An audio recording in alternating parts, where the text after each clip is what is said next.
We are nearly 2 weeks away from Huskers kickoff versus UTEP. This year we wanted to start off with the loaded running back room for position previews. Recently, Coach Rule was asked about the running backs. Here's what he had to say. I like the whole group. I think Dante, maybe if Dante was lagging a little bit in the spring, I think he's starting to catch his wind and, he's doing better now. I think it's great to have Ramir and Gabe out there. They're really, really, attacking. Emmett's having a really good camp. So, the big challenge for me, obviously when you play running back, we need guys who protect the football. We need guys who protect. You'd like them to be able to catch.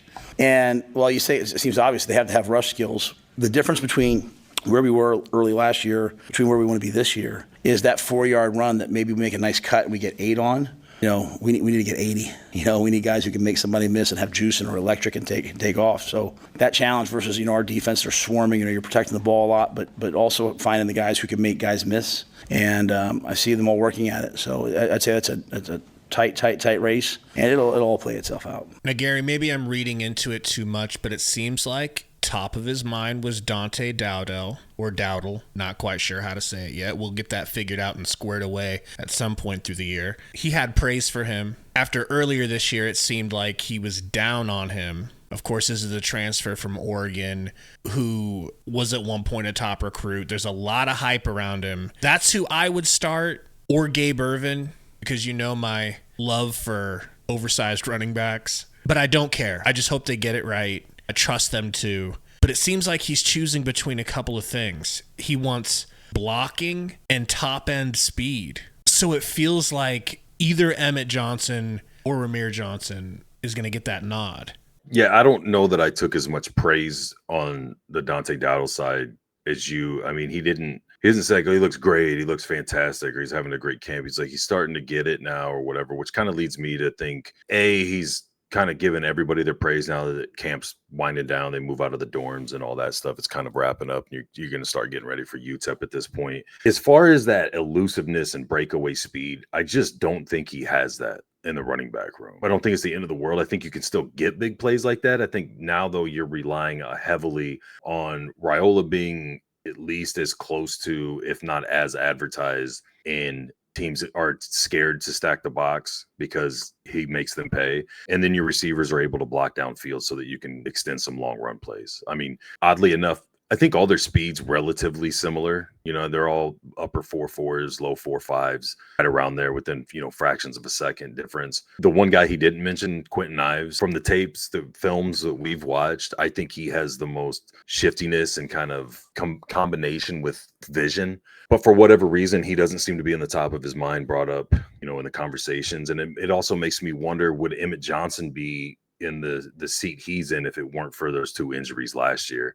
Those 2 injuries being season-ending injuries with a shoulder in Ramir and a hip in Gabe Ervin, aside of obvious knees and Achilles and ankles, I don't know how likely they are to reoccur, but there's a lot of wear and tear on running back shoulders and definitely on their hips. The shiftiness, the leverage when you're on impact, when you're taking and getting hit. So I don't know, man. I don't know that those guys are where they would like them to be at this point, or if they're just coming along nice. Maybe they are great. I didn't take it much away from that, and I haven't heard a lot in things I've been watching and reading that tells me 100% they're back doing their thing. Because I think in a perfect world, they would like Gabe Ervin as the number 1 guy. Ramir Johnson, your kind of Swiss Army knife, third down back type of guy you can throw to, decoy him out, if you look like you're in a run package, and then he just stays back and pass protects. And then if and when you have to fall back, Emmett can handle it because he did it last year. You just hope he took some steps, improved a little bit. I'm with you. If Dowdle could be what he was recruited to be,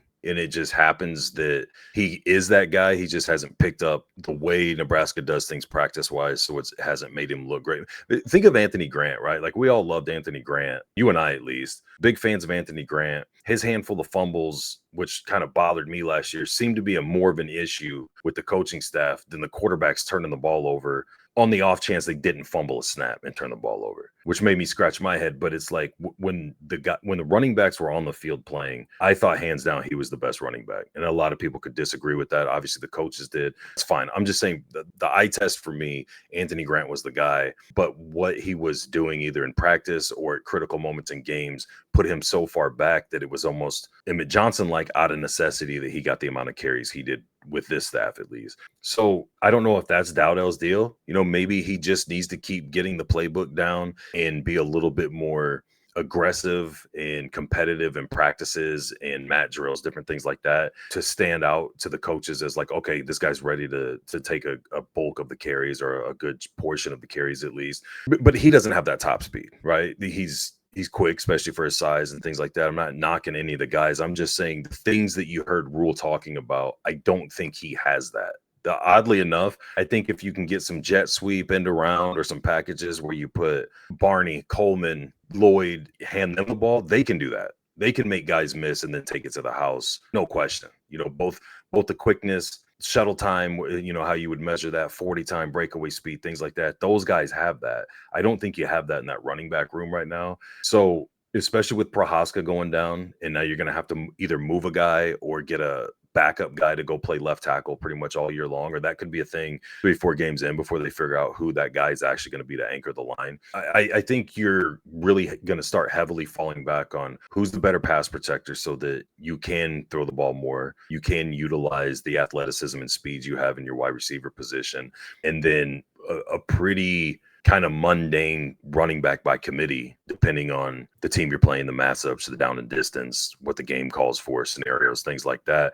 I don't know that the coaches would know. Obviously, we don't. We just get clips from the news and things like listening to his press conferences and whatnot. But I don't think there's any clear cut, this is the guy who's second, third, and fourth. You know what I mean? I think, again, in a perfect world for the coaches, the two that went down last year are healthy, look good, don't look rusty, are ready to go, and you can go Gabe Irvin. Ramir Johnson is kind of your jack of all trades as a running back, third down back. And then, you got Emmett, and hopefully as the season progresses, so does Dowdell. And then you've got those two if and when injuries occur. But in that scenario that you're describing, Dowdell is a bust. So it would have to be that. Like, it's understandable that at Oregon, there's going to be some top-end talent that might push you back in the depth chart. No harm, no foul. Nobody's judging you for that.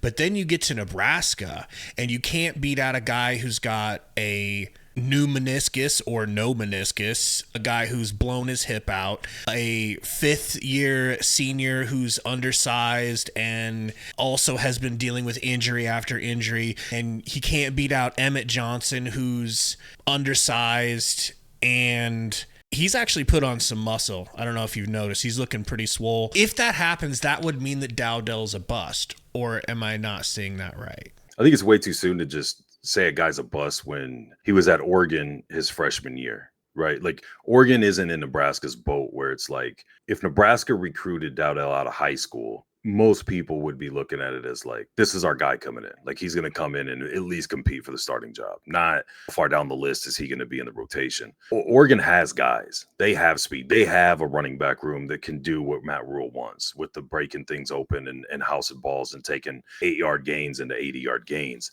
I don't think he's that type of guy. Maybe at Oregon he is with the rest of the talent and the line and everything else they have. But to be behind the guys he was behind, still getting some carries, still getting a feel. You know how I am with the ratings on the stars and this class. These guys are they're the 5th ranked recruiting class and blah blah blah. That's great when you're talking about high schoolers amongst high schoolers, right? But once they're at D1 schools, Power 4 schools, that's all out the window. You're just another player on that roster now, and now you have to show the coaches, the fans, the media, the players on your team, everybody else, what your actual rating is. It maybe plays into the coach's mind as far as, well, shit, we're paying this guy this much money in NIL. I can't put him on the bench. Or I can, but he's going to have to really deserve to be on the bench before I can justify to the collective or the boosters or whoever else is forking out all this money why this guy they're paying isn't playing, right? Aside of that, they don't give a shit, man. They want the best player at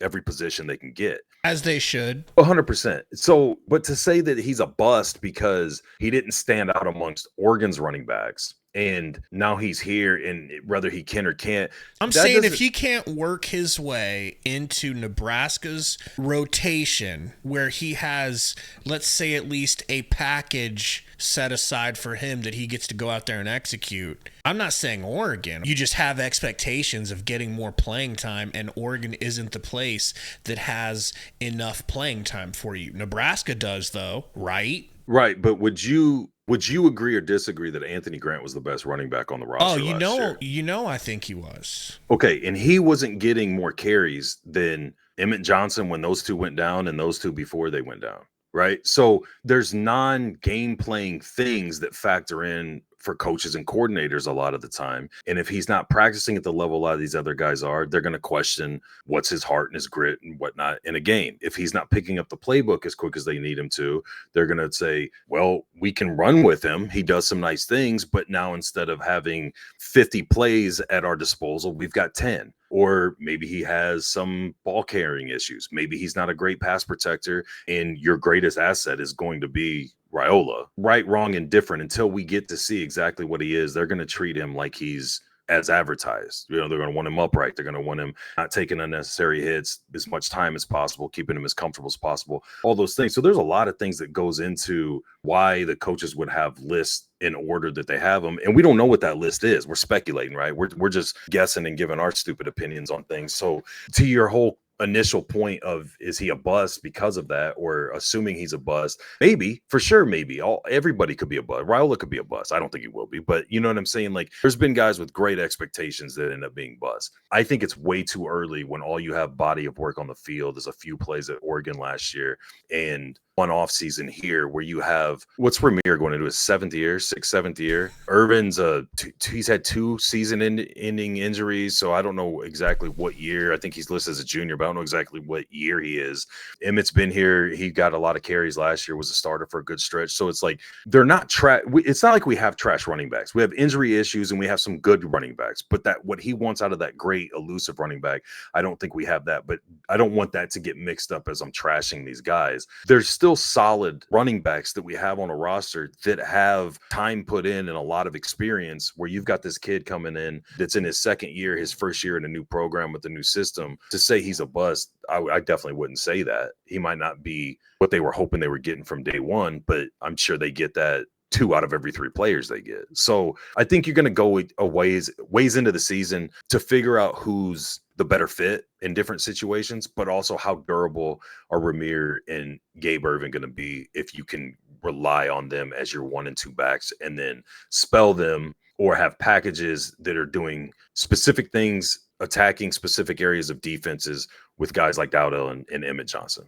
My opinion. I have no clue. This is the toughest position for me aside of receiver, but for different reasons. I think at receiver, they're super deep. You only have so many slots. I don't know how you decide who you're going to start or what you're going to roll with in that position. This position, I don't know who's going to be available health-wise. I don't know how they honestly view Emmett Johnson, or if he's high on the list from our perspective, because by default, he had to start so many games last year. How much the allure of a pretty high up recruit that's coming from Oregon. I know there's a lot of shiny things and flashing lights coming with that, but I don't know what that translates to in the coaches' minds, and we're just not going to get a ton from them, leading up to week 1. Tell us what you guys think in the comments. Who's going to get the most carries for the Huskers this season?